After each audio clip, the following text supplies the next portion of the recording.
இருக்கிறவராகவே இருக்கிறேன் என்று சொன்னவருடைய பரிசுத்த நாமம் மகிமைப்படுவதாக. என் அன்பு சகோதர சகோதரிகளே, என் பெயர் ஸ்ரீகாந்த் பாபு.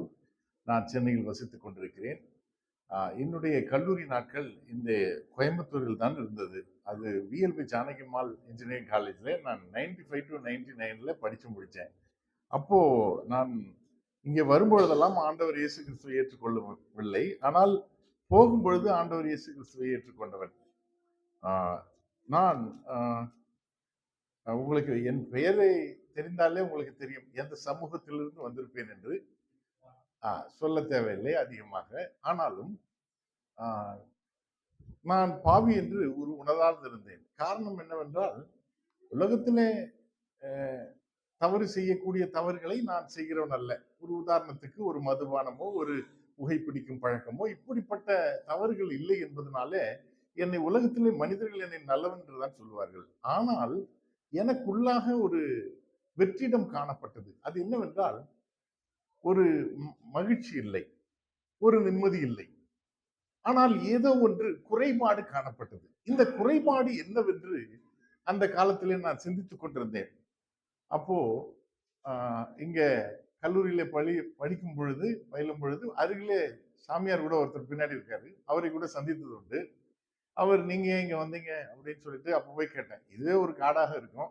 அப்போ கோவைப்புத்தூர்ல அவருக்கு சொன்னாரு, எனக்கு கோவைப்புத்தூர்ல வீடு இருக்கு, அங்க நிம்மதி இல்லைன்னு தான் நான் இங்க வந்திருக்கேன் அப்படின்னு சொல்லிட்டு. சரி இப்படி இருக்கா அப்படின்னு. சரி, சினிமாக்கள்லாம் நிறைய நான் பார்ப்பேன். அதுல கூட பாத்தீங்க அப்படின்னா எங்கே நிம்மதி எங்கே நிம்மதின்னு அங்கேயும் நிம்மதி இல்லாம தான் இருக்காங்க. அப்போ அங்க போனா ஒரு 2.5 மணி நேரம் தான், அதுக்கப்புறம் நிம்மதி இருப்பதில்லை.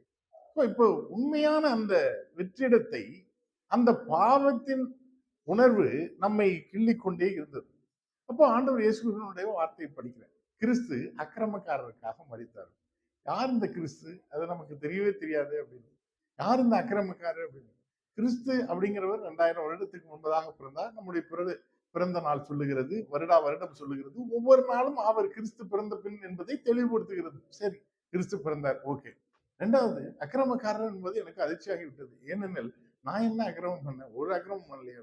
ஆனால் தேவனுக்கு முன்பாக நான் ஒரு அக்கிரமக்காரரா இருக்கிறேன் என்றும் உணர்ந்து கொண்டேன். என்ன உலகத்திலே நல்லவன் ஒருவனும் இல்லை, நானும் இல்லை, இருக்கிறவனும் இல்லை, ஒருவனும் இல்லை, நல்லவன் ஒருவனாகிலும் இல்லை என்று வேதம் தெளிவாய் சொல்லுகிறது. அதை புரிந்து கொண்டேன்.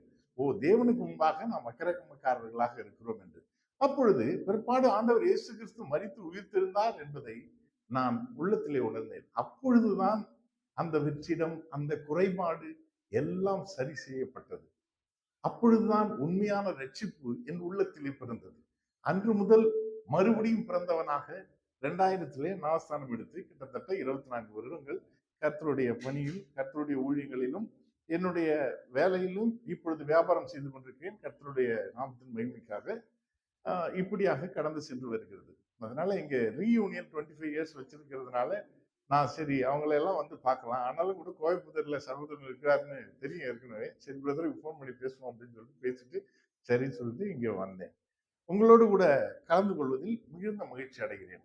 இந்த வாய்ப்பை அறிந்த மூப்பர்களுக்கும் ஊழியர்களுக்கும் அன்பான சகோதரர்கள் அனைவருக்கும் சகோதரிகளுக்கும் எனது நன்றியினை தெரிவித்துக் கொள்கிறேன். பிரியமானவர்களே, ஒன்றை சொல்லிவிட்டு நான் கர்த்தருடைய வார்த்தைக்கு செல்ல விரும்புகிறேன். என்னவென்றால், ஊழியர் நலநிதி என்பது நீங்கள் கேள்விப்பட்டிருப்பீர்கள் என்று நினைக்கிறேன். தமிழ்நாட்டிலே ஏறத்தாழ 300 ஊழியர்களுக்கு ஊழியர் நலநிதி மூலமாக 2 மாதத்திற்கு ஒரு முறை அதை செலுத்தி வருகிறார்கள். அதில் நம்முடைய பிரதரும் உண்டு. அதே போல இந்த ஊழியத்திற்கு மாதம் 3 வகையான கேட்டகரி இருக்கிறது. புதிதாக வந்தவர்கள், அப்புறம் வளர்ந்தவர்கள், சற்று வளர்ந்து கொண்டிருக்கிறவர்கள் என்று 3 கேட்டகரி. அதனால ஒவ்வொருத்தருக்கும் 7500, 5000 என இப்படி கொடுத்து கொண்டிருக்கிறோம்.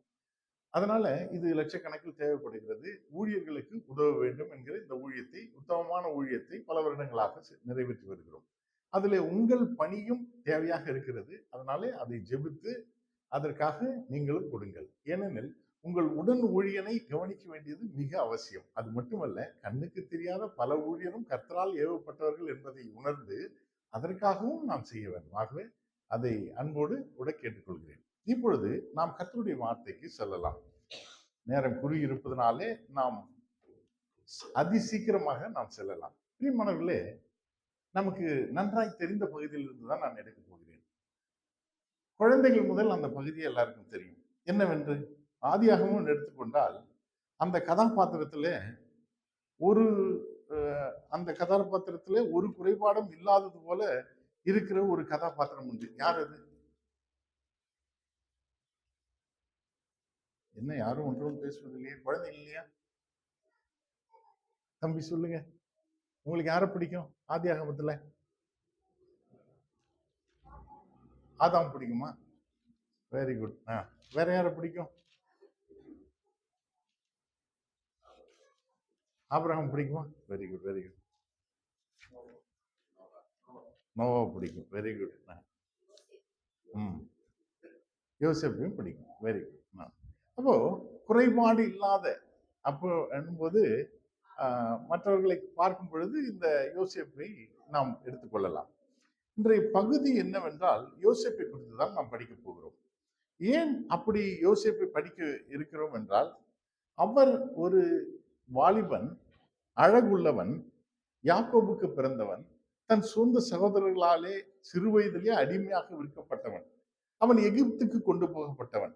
இப்படி இருக்கையில் அவனுடைய நிலையில், அவன் இருக்கக்கூடிய வாழ்நாளின் நிலையில் நியாயப்பிரமாணம் இல்லை, சகோதரர்கள் உடன் இல்லை, தாய் தகப்பன்மார்கள் இல்லை, சொந்த ஜனம் இல்லை, சொந்த ஊர் இல்லை, யாருமே இல்லை.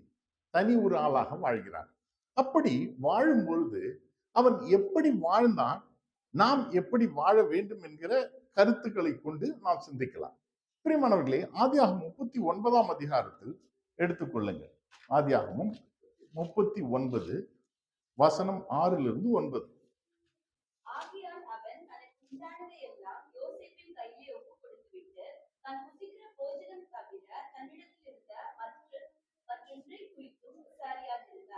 யோசேப்பு அழகான முகமும் சௌந்தரிய முகமும் உள்ளவனாய் இருந்தார்.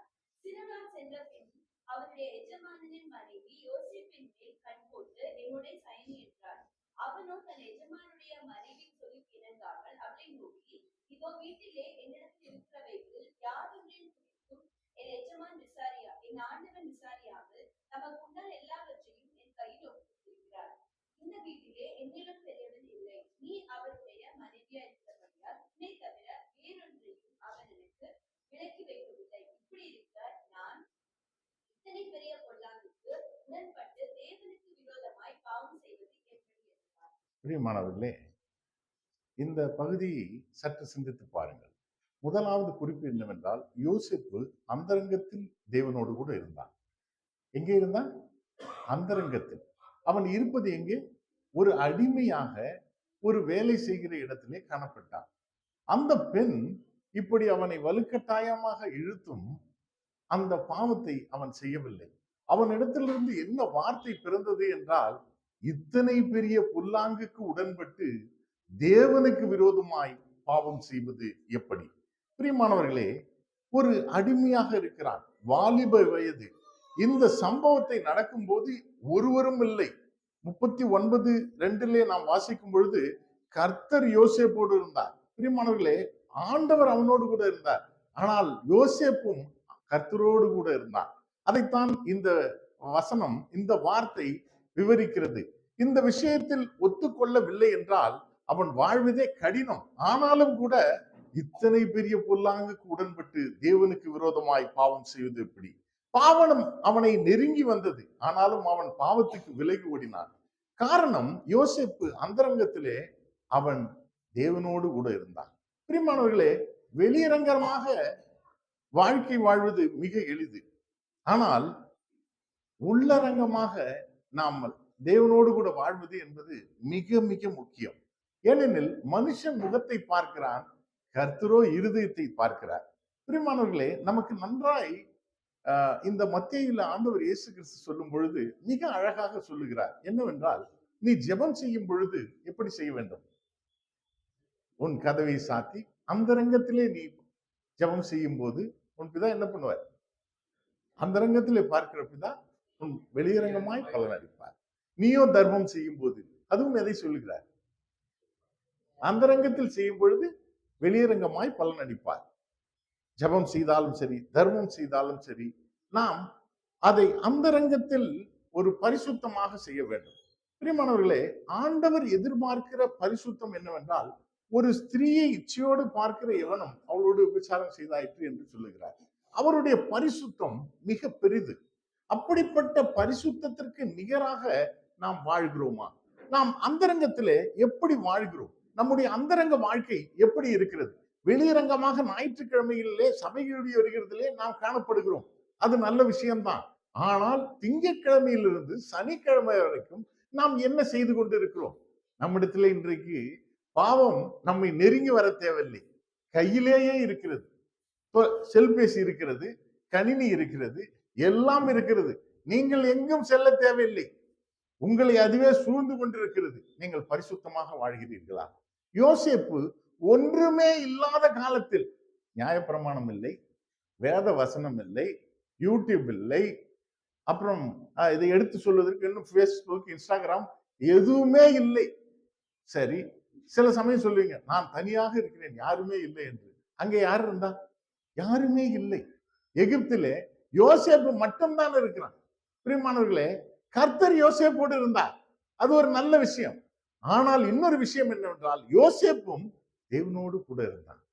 அவன் பரிசுத்தமாய் அந்த அந்தரங்கத்தில் கூட காணப்பட்டான். அதனால்தான் அவனுடைய வார்த்தை இருதயத்தின் நிறைவினால் தானே வாய் பேசும்.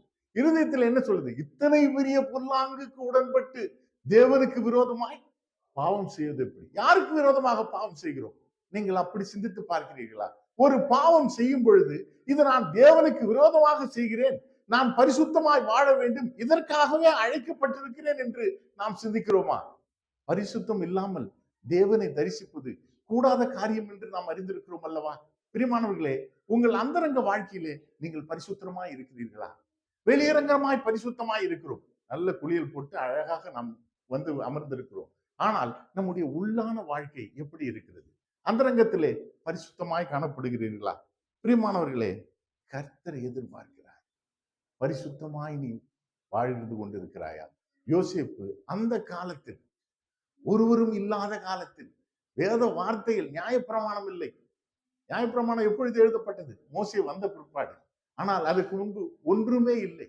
கூட சகோதரர்கள் இல்லை, உற்சாகப்படுத்துவதற்கு கூட யாருமே இல்லை. இன்றைக்கு உற்சாகப்படுத்துவதற்கு சகோதரர்கள் இருக்கிறார்கள், யூடியூப் இருக்கிறது, அதுக்கப்புறம் என்னெல்லாம் இல்லை, வேத பாட வகுப்பு இருக்கு, சபை இருக்கிறது, எல்லாமே இருக்கிறது.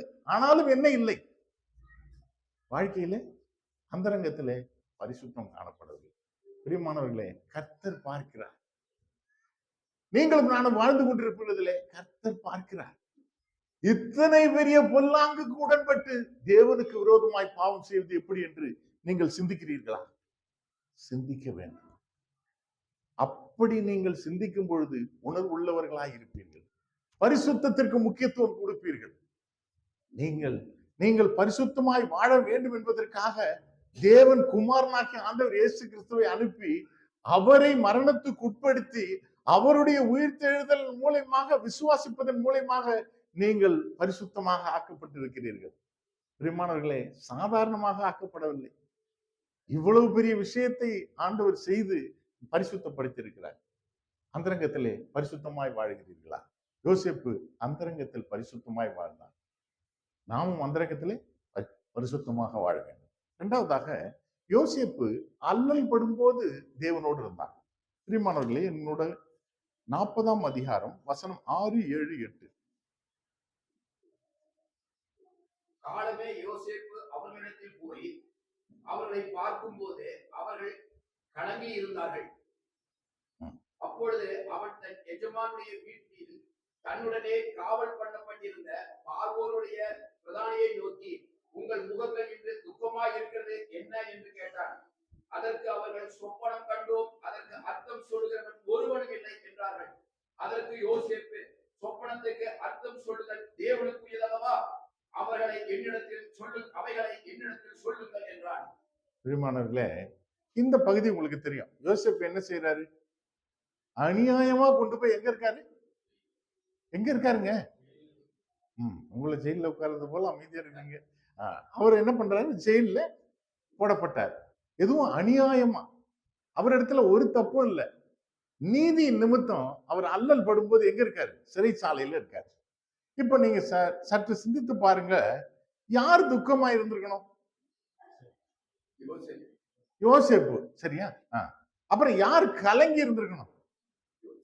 என்ன இது, நம்ம நேர்மையா தானே இருக்கிறோம், கலங்கி யாரு இருக்கணும்?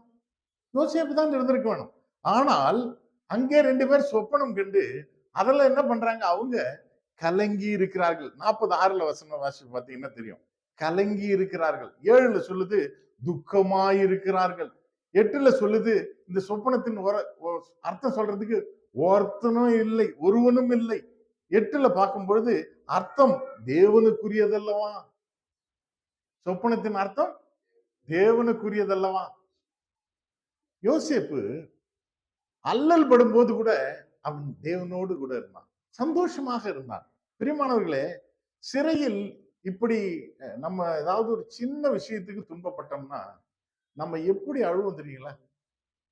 நம்ம அழுற எல்லாரையும் ஒரே கூட்டி ஒரு வழி பண்ணிடுவோம் அப்படின்றது போலதான் இருக்கும். ஆனால் நீதியின் நிமித்தம் அல்லல் படும்போது யோசேப்பு அழவில்லை, துக்கமா இருக்கவில்லை, கலங்கி இருக்கவில்லை. அந்த பகுதியை சொல்லுது. யார் கலங்கியது? சொப்பன கண்டவர்கள் கலங்கி இருக்கிறார்கள். அப்ப அவங்களை கூப்பிட்டு சொல்றான், சொப்பனத்தின் அர்த்தம் சொல்லுதல் தேவனுக்குரியதல்லவா? அல்லல் படும்போது யாரோடு இருக்கிறான்? தேவனோடு கூட இருக்கிறான். இந்த கஷ்டங்கள், இந்த பாடுகள் படும்போது தேவனோடு கூட இருக்கிறான். பிரியமானவர்களே, இந்த உலகத்தில் நீங்களும் நானும் வாழும் பொழுது துன்பங்கள், கஷ்டங்கள், பாடுகள் இதெல்லாம் இருக்காது என்று ஆண்டவர் இயேசு சொல்லவே இல்லை. நீதியின் நிமித்தம், சொல்லுங்க, நீதியின் நிமித்தம். அப்போ நிச்சயமாய் நாம் நீதி நிமித்தம் இந்த உலகத்துல என்ன பண்ண வேண்டியிருக்கோம்? துன்பப்பட வேண்டியிருக்கும். இன்னைக்கு வியாபாரம் செய்யறேன் அப்படின்னா உண்மையா வியாபாரம் செய்யறதே மிக கஷ்டமான விஷயம். ஊழியர்களுக்கும் மிக கஷ்டம்தான். ஏன்? நல்ல விஷயம், பரலோகத்துக்கு ஒரு மனுஷன் போறதுக்கு எளிமையான வழியை ஆண்டவர் இயேசு வச்சிருக்காரு. இதை போய் எடுத்து சொல்றோம்னா அவருக்கு என்ன ஏற்படுது? துன்பம் தான் ஏற்படுது. துன்பம் இல்லாத மனிதர்கள் யாராவது அமர்ந்திருக்கிறீர்களா? கிடையாது. ஆனால் துன்பங்கள் வரும். ஊழியம் செய்தால் வரும், நேர்மையாக வாழ்ந்தால் வரும். கர்த்தருடைய வாழ்க்கையிலே பரிசுத்தமாய் வாழும்போது யோசேப்பு படுவதை போல நாம் கூட துன்பங்கள் பட வேண்டியிருக்கும். ஆனால் நாம் அந்த நிலையிலே எப்படி இருக்கிறோம்?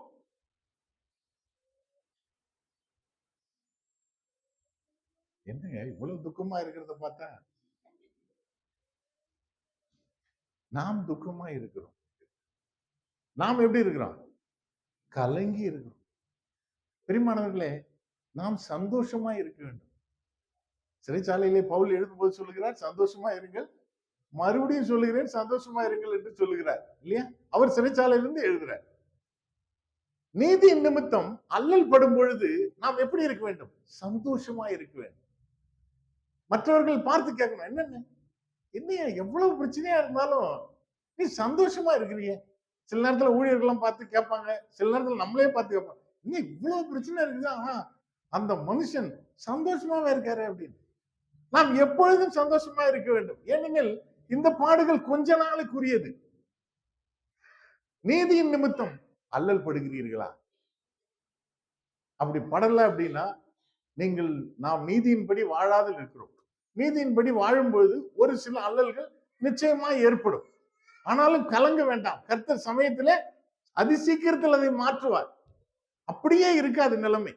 யோசேப்புடைய நிலைமையும் அப்படியே இல்லை. நம்முடைய நிலைமையும் கலங்கி இருக்க தேவையில்லை, துக்கமா இருக்க தேவையில்லை. கர்த்தர் சீக்கிரத்தில் மாற்றுவார். நீங்கள் சந்தோஷமா இருக்கிறீர்களா? பிரியமானவர்களே, எப்படி இருக்கிறோம் நாம்?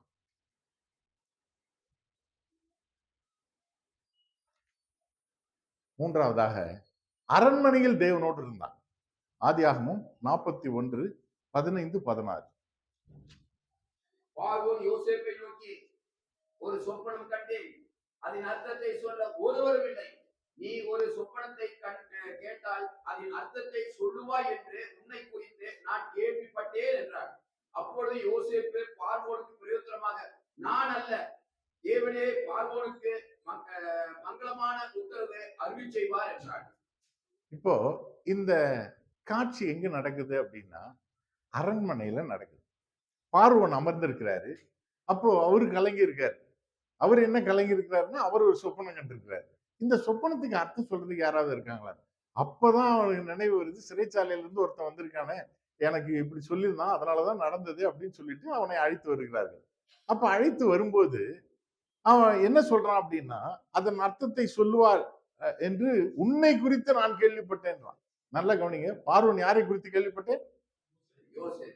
உன்னை குறித்து நான் கேள்விப்பட்டேன். அப்போ அவர் என்ன சொல்றாரு அப்படின்னா, தெளிவா அழகா சொல்றாரு. அப்பொழுது யோசேப்பு பார்வோனுக்கு பிரதியுத்தரமாக, நான் அல்ல, தேவனே பார்வோனுக்கு மங்களகரமான உத்தரவு அருளி செய்வார். அரண்மனையாக இருந்தாலும் அவன் தன்னை தாழ்த்தி யாரை உயர்த்துகிறான்? தேவனை உயர்த்துகிறான்.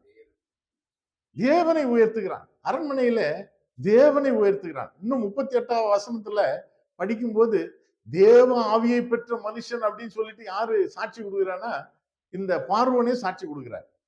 அப்புறம் 39ல படிக்கும்போது தேவன் உனக்கு வெளிப்படுத்தி இருந்தபடியால், இவன் சொன்னதை எல்லாத்தையும் கேட்டு அவன் திரும்ப சொல்றான், தேவன் ஆவியை பெற்ற மனுஷன் நீ, தேவன் உனக்கு வெளிப்படுத்துகிறார். அப்படி ஒரு தன்னை தாழ்த்தி தேவனை உயர்த்துகிறான் அரண்மனையில் இருக்கும் பொழுது. பிரியமானவர்களே, நம்முடைய வாழ்க்கையில கூட கர்த்தர் உயர்த்துவார். எப்படியெல்லாம் உயர்த்துவார் அப்படின்னா, பல வகைகளை உயர்த்துவார். ஒருவேளை பொருளாதார நிலையில உயர்த்தலாம். அதுக்கப்புறம் சில நேரத்துல ஆவிக்குரிய நிலையில உயர்த்தலாம். நல்லா புரிஞ்சுங்க. ஆவிக்குரிய நிலையிலும் உயர்த்துவார். அப்படியே எல்லாரும் இருப்பதில்லை. ஆவிக்குரிய நிலையில உயர்த்துவார், பொருளாதார நிலைமையில உயர்த்துவார், ஒருவேளை பேச்சாற்றல், பாடல் ஆற்றல் என பல வகையான ஆற்றல்களை கொடுத்திருப்பார். அப்படி இருக்கும் பொழுது என்னை குறித்து இப்பதான் நீங்க கேள்விப்படுறீங்களா? நாம இருந்தா என்ன சொல்லுவோம்? உன்னை குறித்து கேள்விப்பட்டேன்னு சொன்னா, இவ்வளவு லேட் ஆகி போயிடுச்சு, நான் இத்தனை வருஷம் சிறைச்சாலையில இருக்கணும், நான் இத்தனை வருஷம் கஷ்டப்படணும் அப்படின்னு. அப்படித்தானே நாம் சிந்திப்போம். நாம் உடனே நாம் தேவனை குறித்து சொல்லுவோமா? நம்மை தாழ்த்தி தேவனை உயர்த்துவோமா? நாம் வளர வளர எந்த வகையில இருந்தாலும் சரி, நம்மை தாழ்த்தி தேவனை உயர்த்த வேண்டும். அதுதான் இந்த பகுதியில நாம் படித்து கற்றுக்கொள்ளுகிறோம். யோசேப்பு தன்னை தாழ்த்தி தேவனை உயர்த்துகிறான். இன்றைக்கு நம்மை தாழ்த்தி தேவனை உயர்த்துகிறோமா? நான் அல்ல என்று சொல்லுகிறோமா? நான் அல்ல என்று எப்ப தெரியுங்களா சொல்லணும்? எப்ப சொல்லணும்? உங்களை பார்க்கும்போது ஏதோ ஒரு சந்தோஷமும் ஒரு நல்ல மனிதர் போல தெரியுது அப்படின்னா, அது என்னால் அல்ல, என்ன சொல்லணும்? கிறிஸ்து என்னில் வாழ்கிறதுனால அப்படின்னு நம்ம சொல்லணும். ஆனா நம்ம என்ன சொல்லுவோம்? சிரிச்சிட்டு நம்ம என்ன செய்வோம்? அப்படியே விட்டுருவோம். நம்முடைய சாட்சி எப்படி இருக்கிறது? பக்கத்து வீடு, வேலை செய்யும் இடம், நமது மேலாளர், இந்த கவுன்சிலரா இருந்தாலும் சரி, இந்த ஏரியா ஆளர் யாராக இருந்தாலும் சரி, என்ன சொல்லுகிறார்கள்? நம்மை குறித்து சாட்சி தெரிவிக்கிறார்களா? உன்னை குறித்து கேள்விப்பட்டேன். நம்முடைய சாட்சி அந்த அளவுக்கு இருக்கிறதா? யோசேப்பை குறித்து அவன் கேள்விப்பட்டான். பிரியமானவர்களே, நம்முடைய சாட்சி எப்படி இருக்கிறது? இப்ப நம்முடைய சாட்சி எல்லாம் சில சமயம் வருத்தத்துக்கு இடமா இருக்கு. என்னன்னா, ஏதாவது தப்பு செய்துட்டா அப்ப சொல்றோம், என்னென்ன? நான் அல்ல, அப்படி சொல்லக்கூடாது. பிரியமானவர்களே, நம்மை தாழ்த்தி தேவனை உயர்த்தணும். இப்போ இங்கே நான் அல்ல என்று இவர் சொல்லுகிறார். அங்க யார் சொல்றார்? புதிய ஏற்பாட்டுல நான் அல்ல, பவுல். நன்றாக சிந்தித்து பாருங்க. அரண்மனையில் இருந்தாலும் யோசேப்பு யாரோடு இருக்கிறார்? தேவனோடு இருந்தார். பிரியமானவர்களே, நம்முடைய வாழ்க்கையில கூட கர்த்தர் நம்மை உயர்த்தும் பொழுது நாம் யாரோடு கூட இருக்க வேண்டும்? தேவனோடு கூட இருக்க வேண்டும். பிரியமானவர்களே, நான்காவதாக அரியணையில் இருக்கும் போதும் தேவனோடு கூட இருந்தான். சரிங்களா? ஆதியாகமம் 45, 5-8.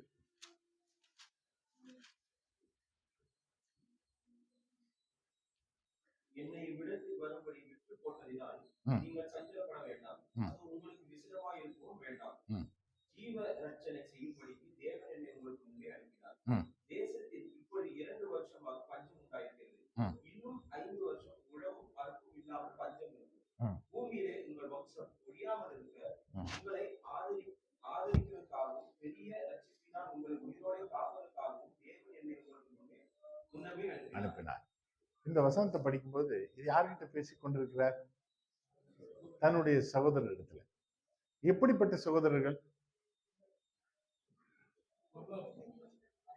எப்படிப்பட்ட சகோதரர்கள்னா ரொம்ப கொடுமையா இருக்கும். ஏன் அப்படின்னா சகோதரர்கள் எப்படிப்பட்டாலும் 34 அதிகாரம் 4, 5, 8 வாசிச்சீங்க அப்படின்னா அதுல வந்து அவங்க எப்படி தெரியுங்களா, அவன் மேல் வந்து ஒரு கண் பார்வை வச்சு இவனை வந்து கொலை செய்யணும்ன்ற அளவுக்கு போயிட்டாங்க.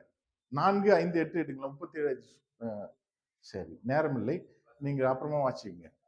4, 5, 8 படிச்சீங்க அப்படின்னா அவன் மேல பொறாமை கொள்கிறார்கள். அதுக்கப்புறம் அவனை என்ன செய்யணும்னா கொலை பண்ண வேண்டும் என்று சிந்திக்கிறார்கள். உடன் பிறந்த சகோதரன் தான், ஆனாலும் கொலை செய்ய வேண்டும் என்று. இப்படிப்பட்ட மனிதர்களை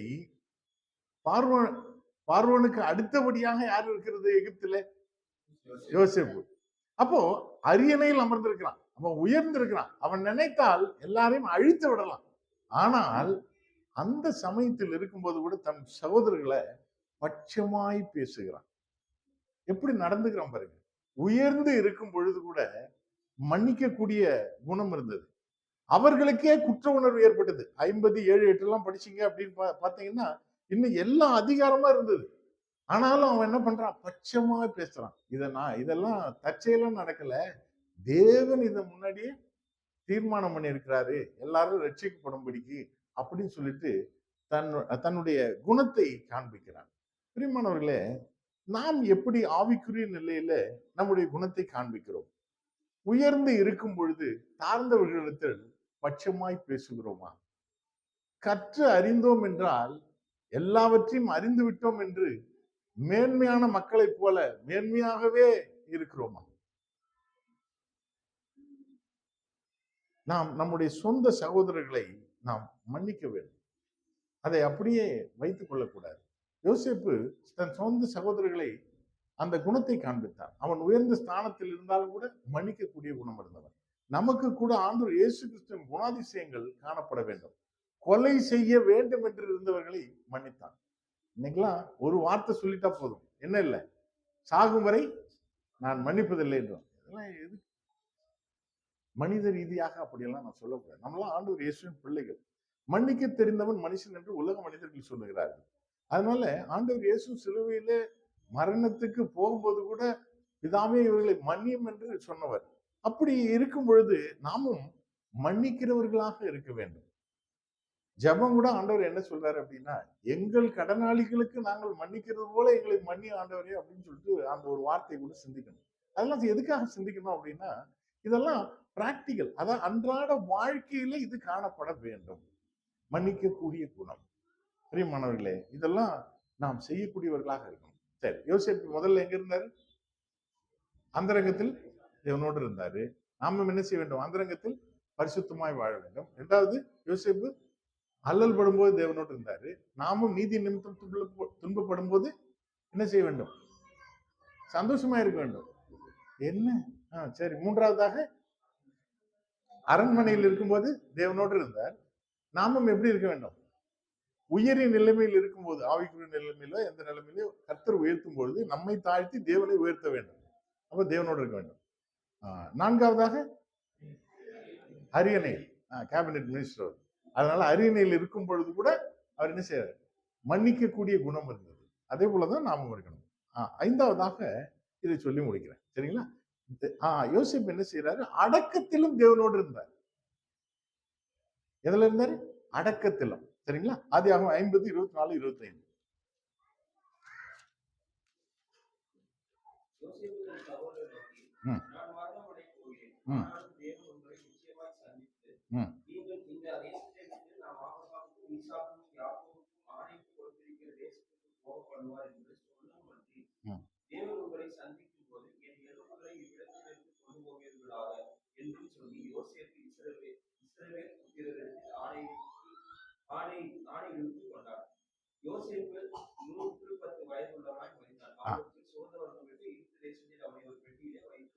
போதும். இப்போ இந்த பகுதி எதுக்காக படிச்சோம் அப்படின்னா, யோசேப்பு வந்து தன்னுடைய வயதான காலத்துல அவர் மரிக்கிறதுக்கு முன்னாடி என்ன சொல்றாரு அப்படின்னா, ஆண்டவர் நிச்சயமா உங்களை சந்திப்பாரு, அப்ப என்ன செய்யுங்க, என் எலும்பெல்லாம் கொண்டு போங்க அப்படின்னு. யோசேப்பு ஒரு நல்ல விசுவாசம் உள்ள வாழ்க்கை வாழ்ந்தார். நம்ம என்ன நினைக்கிறோம் அப்படின்னா, விசுவாசம்ன்றது வந்து தொடக்கம் தான், ஆண்டவர் இயேசு விசுவாசித்தா அது போதும், அதுக்கப்புறம் விசுவாசம் கொஞ்சம் கொஞ்சமா மங்கி போறது கிடையாது. விசுவாசம் வந்து இன்னும் அதிகமாக வளர்ந்து கொண்டு போகும். யோசேப்பு சொப்பனத்தையே என்ன செய்தார்?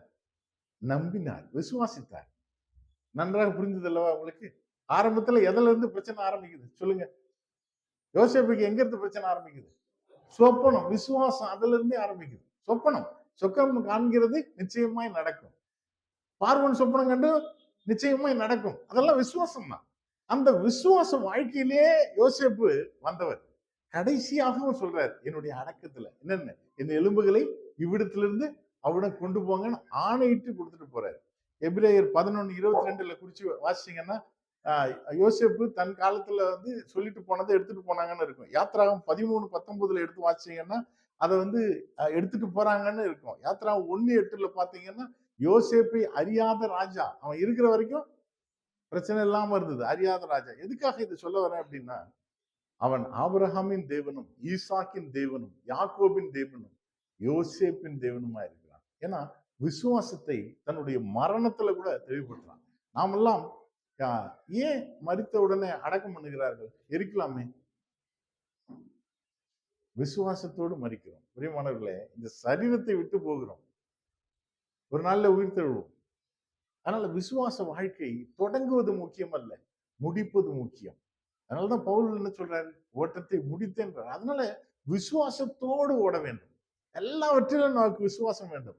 கர்த்தர் சொல்லி இருக்கிறார், நிச்சயமாய் செய்வார். நீங்கள் விசுவாசத்தோடு வாழ்கிறீர்களா? தன்னுடைய மரணத்துல கூட சொல்லிட்டு போறான். என்னென்ன?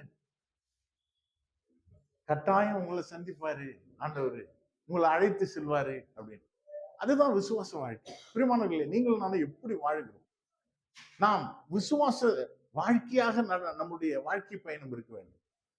ஏதோ ஒரு வாழ்க்கை பயணம் அல்ல, விசுவாச வாழ்க்கை பயணம். நம்முடைய பிள்ளைகளுக்கும் அதைத்தான் நாம் கற்றுக் கொடுக்கிறோம். எதிர்காலத்துக்கும் நாம் அதைத்தான் வைத்து போகிறோம். விசுவாசத்தோடு வாழ்கிறோம். எப்படிப்பட்ட விசுவாசம் நம்மில் இருக்கிறது? யோசேப்பு அடக்கத்திலும் தேவனோடு இருந்தார். பிரியமானவர்களே, நாம் இப்படி இருக்கிறோம். இப்போ 5 பாடங்களை கற்றுக்கொண்டீர்கள். இப்ப நீங்கள் சொல்லுங்கள். முதலாவது, அந்தரங்கத்தில் யோசேப்பு தேவனோடு இருந்தார். நாமும் என்ன செய்ய வேண்டும்?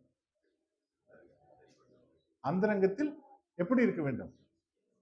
பரிசுத்தம் அந்தரங்கத்தில் காணப்பட வேண்டும். அது ரொம்ப முக்கியம். வெளிரங்கமும் முக்கியம், ஆனால் அந்தரங்கம் மிக மிக முக்கியம். 2வது, அல்லல் படும்போது, வெரி குட், அல்லல் படும்போது யோசேப்பு என்ன பண்றான்? சந்தோஷமா இருந்தான். நாமும் நீதியின் நிமித்தம் துன்பப்படும் போது, ஊழியத்தின் நிமித்தம் துன்பப்படும் போது, இதெல்லாம் செய்யும் பொழுது நமக்கு துன்பங்கள் வரும். ஆனாலும் நம்ம சந்தோஷமா இருக்கும். 3வதாக, அரண்மனையில் தேவனோடு இருந்தான். அங்க என்ன செய்யறான்? தன்னை தாழ்த்தி. இன்னைக்கு உலகத்துல உங்களை கூப்பிட்டு கேட்டா, நீயே இவ்வளவு நல்லவனா இருக்கிறேன்னு கேட்டா யாரை உயர்த்துவீர்கள்? தேவனை உயர்த்த வேண்டும். நம்மை தாழ்த்தி தேவனை உயர்த்த வேண்டும். நம்முடைய நன்மைகள், நம்மை ஆண்டவர் இயேசு கிறிஸ்து வழி நடத்துகிறவர்கள் எல்லாருக்கும் தெரிய கடவுது. அப்படி இருக்க வேண்டும். அப்படி இருக்கும்போது தேவனை உயர்த்த வேண்டும். அப்ப என்ன ஆகும் அப்படின்னா, தாழ்மையான குணம் காணப்படும். 4வதாக, அரியணையில் இருக்கும்போது மன்னிக்கக்கூடிய குணம். நாமும் எப்படி இருக்க வேண்டும்? நம்மை கர்த்தர் உயர்த்தும் பொழுது நாம் என்ன செய்ய வேண்டும்? எல்லாவற்றிலும் மன்னிக்கணும். இல்லைன்னா ஸ்தேவானை ஸ்தேவானை கொலை செய்தது பவுலும் உடந்தையாக இருந்தார். அந்த ஸ்தேவானுடைய வீட்டாருக்கு ஞானஸ்நானம் கொடுத்தது யாருன்னு தெரியுங்களா? பவுல். நீங்க படிச்சு பார்த்தீங்கன்னா அது தெரியும். எதுக்காக சொல்ல வரேன் அப்படின்னா, அப்ப அவங்க எல்லாம் எந்த அளவுக்கு மன்னிக்கிறாங்க பாருங்க. தன்னுடைய பிள்ளை கொலை செய்தவர்களை அவன் என்ன செய்யறான்? மன்னிக்கக்கூடிய குணம் வைத்தான். அதனால நாமும் என்ன செய்யணும்? மன்னிக்கணும். 5வதாக, அடக்கத்தில். அப்ப உங்க விசுவாச வாழ்க்கை எங்கே தொடங்கி எங்கே முடிகிறது? ஆண்டவர் இயேசு கிறிஸ்து எப்போ பாவி, உன் பாவத்துக்காக மரித்து உயிர்த்திருந்தார்னு எங்கேயோ அது தொடக்கம். நல்லா புரிஞ்சுக்கங்க. அதோட முடியறது கிடையாது. எங்க போய் முடியணும்? இந்த உலகத்தை விட்டு அது வரைக்கும் விசுவாசத்தோடு இருக்கணும். இல்ல கர்த்தர் வரும் அளவும். அதான் நம்ம விசுவாசம் வந்து விசுவாச வாழ்க்கையில ஓடுகிறோம். அதனால உற்சாகமாக இந்த வாரத்தை தொடங்கின நீங்கள் இந்த வார்த்தைகளை சகோதரன் வந்து சொல்லல, கர்த்தர் சொல்லியிருக்கிறார் என்று ஏற்றுக்கொண்டு இதன்படி நாம் வாழ்வோமானால் கர்த்தர் மிகுந்த சந்தோஷப்படுவார். அந்த காலத்துல வேதம் இல்லை, சகோதரர்கள் இல்லை, ஒருவனும் இல்லை, குடும்பமும் இல்லை. தனியாக இருக்கும் பொழுது அவனுடைய வாழ்க்கையை பார்த்தீர்களா? இன்றைக்கு எல்லாம் இருக்கிறது. நம்முடைய வாழ்க்கையை சற்று சிந்தித்து பாருங்கள். ஆகவே கர்த்தருக்கு பிரியமான நல்வாழ்க்கை வாழ கர்த்தர் நமக்கு உதவி செய்வாராக. அவருடைய திருநாமம் சதா காலம் மையப்படுவதாக. வாய்ப்பு கொடுத்த எல்லாருக்கும் நன்றி செலுத்துகிறேன்.